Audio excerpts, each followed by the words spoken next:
Hey, good morning, Chronicle crew. So what am I doing today? Well, if all goes according to plan, I'll install this rear ace tail tidy on the CRF and this USB charger. Honda includes in the toolkit for the CRF 300L Rally this foam to keep the kit from knocking around. You get, I want to say, maybe a 6 and 10 millimeter Allen wrench and a fuse puller. It's kind of cool that I can pretty much do everything I need to on this bike with just 2 Allen wrenches. I have to do all of this again when my correct bash plate or engine guard and radiator guard arrive.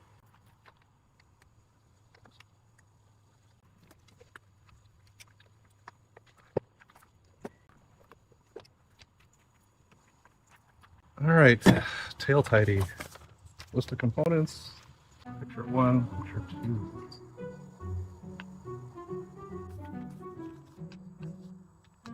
Okay, so remove all of this.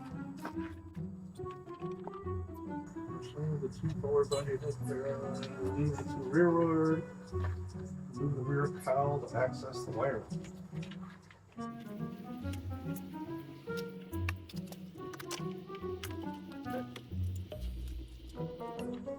Look at that. Alright. Trace the license plate wiring and disconnect the wiring plug socket as shown.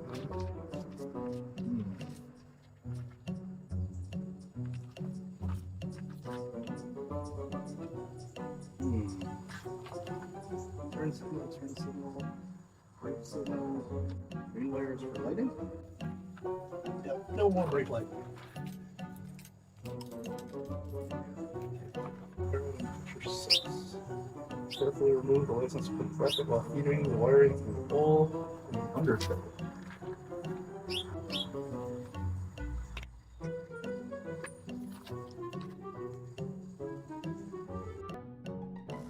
I got the shrink wrap on, got the LED light kind of not totally fastened on. Now I'm going to attach the tail tidy using the provided bolts. The 2 longer bolts with washers.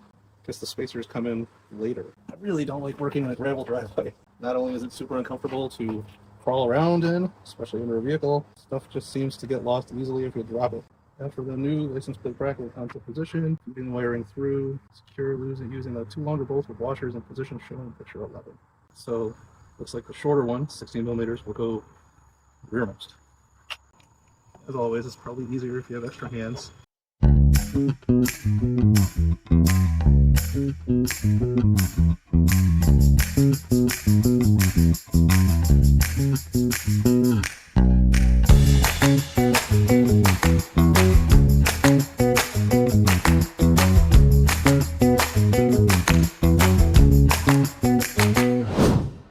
That's a big gaping hole. Hey, what's up, bud? Going?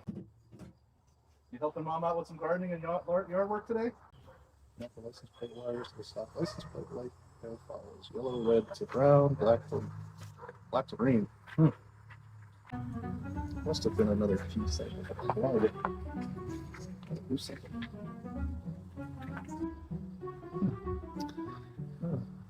Interesting. These little green things. I don't know if you can see them. Okay, yellow, red to brown. Good morning, Chronicle crew. So today, at least first thing this morning, I'm installing a USB charger in the new 300 CRF-L Rally, and to be named, I guess, as is the custom. Anyway, here's what I found so far. This is the 2025 CRF300L Rally. It should be the same as most of the other rallies. The instructions I got for this kit, which is not the official OEM one, said to remove the headlight to get to the accessory cable, which is actually here on the left-hand side. You can see it kind of hanging out here. Now, it did have a cap with a plug. Oh, come on, focus. Anyway, you needed like a small slotted screwdriver, like a flathead or something, to get in there to release the cover, which you can then reuse, I guess, because the kit that I got has an extra accessory port, which is nice, I guess, for clipping in other things, maybe some heated grips or something. Let's see how this goes. The good news is success. It does work as planned, and now I just have to mount it somewhere. What the video I saw, the person installed it on, I think, the handguard location, which I'm going to get rid of these anyway and put in something like Barkbusters to better protect the controls. Really not a fan, though, of the clutch and brake lever. And actually, the brake lever is not so bad. You know, obviously, you don't have to pull it too hard to get it to stop. In fact, there's plenty of room. But on the clutch side, it keeps mashing my fingers, and I think I'm just used to those awesome Wilder Heart shorty grips, shorty levers that I had on the KTM. But unfortunately, they don't make one for this motorcycle. Turn signal, and then up here to the sort of, I guess, dash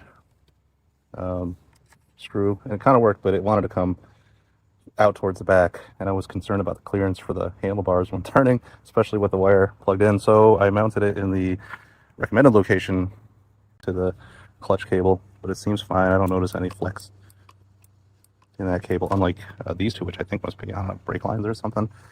But yeah, so anyway, I ended up mounting it here to where the clip goes in. It goes in between the clips. These little tabs here kind of keep it in place. It's in there pretty good. I ended up routing the wiring down here, doing some loose cable ties or zip ties. Got the wiring kind of zipped in over here as well with the extra accessory plug that came included in the cable. Just kind of routed it through some of the brackets that came with the bike. So, moment of truth. Power, lights on. Very nice.